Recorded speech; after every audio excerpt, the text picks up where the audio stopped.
The man who once wondered out loud, will the highways on the internet become more few, has apparently used the Google and found out about this new exciting web-based application called Facebook. Our number one story, George W. Bush practicing his love with the internet by joining the latest in social networking technology. Quick dissection of the Bush Facebook page. It's written in the third person. His inaugural post explaining his whereabouts over the past 71 weeks.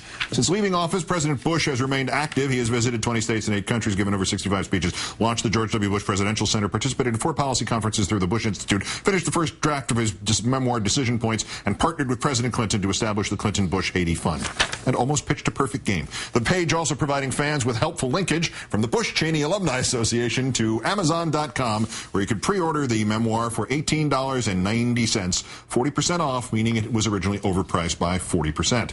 Then there's Mr. Bush's wall. Those opting to like George W. Bush posting a mixed bag of commentary from revisionist, "Thank you for keeping us safe for 8 years, Mr. President." Well, not in a row. To more ripped from the headlines fare. "Thank you for approving BP's Deepwater Gulf of Mexico oil rig and gutting those regulatory commies at EPA, SEC, MMS, etc." Mixed in, "I'm proposing that we secede and form our own country, and you are our president. Nolan Ryan can be vice. Just ordered my husband a Miss Me Yet t-shirt. You will be well represented at the gym. And we really miss you. The new guy is not funny at all, and he's always speaking in complete sentences." Joining me now is Associate Professor of Politics and African American Studies at Princeton University, columnist for The Nation magazine, MSNBC contributor Melissa Harris Lacewell. Professor, good evening. Good evening. In using your expertise on these electronic things and Twitter and Facebook and that, George Bush on Facebook, did his advisors think this through? Well, you know, it's hard to say what's sadder about the state of American politics, that our immediate past president is now going to communicate with us via Facebook, or that we need a Princeton professor to talk about it on the news. It's distressing. But I'll say, you know, who knows exactly what this means? It's a little surprising. I mean, starting a Facebook page in 2010 is not the timeliest activity. I mean, you know, the social networking game has moved on pretty dramatically. The timing is almost as bizarre as dropping water at the Superdome, say, 5 days after Hurricane Katrina hits. It's a little slow on the uptake, I gotta say. And what would you think of people who say just join Twitter sometime in calendar 2010? Well, Twitter is still newer, okay. And so we all welcome and embrace you on Twitter. We're happy to have you there. But you know, it's interesting actually, this distinction between Facebook and Twitter. Mm-hmm. So there's something to be said for the fact that he's started a Facebook page, but not a Twitter account. Part of what Twitter does is require people who are on it to really be in conversation. That folks won't follow you or won't really engage with you unless it is truly you. So the authentic person engaging. It's the thing that people like.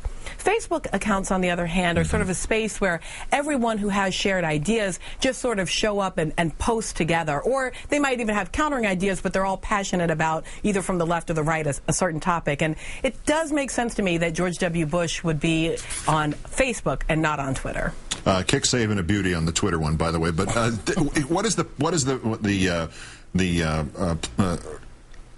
the model, I guess is the word I'm searching for, that Mr. Bush is going to use? Is it kind of like the Bill Clinton Facebook page, where he gives updates on Haiti and charitable organizations, or is it going to be the Sarah Palin Facebook page, which I think is almost indescribable?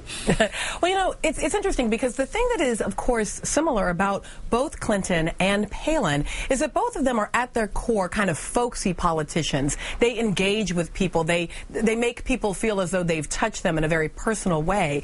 And although George W. Bush began as the presidential candidate with whom most people would like to have a beer, he ended as the second-term president that seemed totally out of touch with the American public.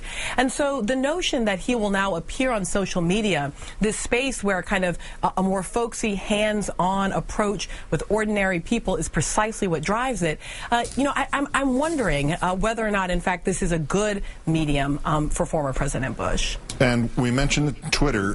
ABC News reports that there's a Bush Twitter account, but it's being maintained by the Presidential Center. Would that be the real news here if he actually went and, you know, the former President Bush goes and tweets himself? I would undoubtedly follow. a Bush Twitter account if it was authentically him. I mean, can you imagine in 140 characters, full of bad spelling? I mean, I actually think it's probably really would be his forte, and it would be fascinating. The other thing that's great about Twitter is, of course, people can yell at you.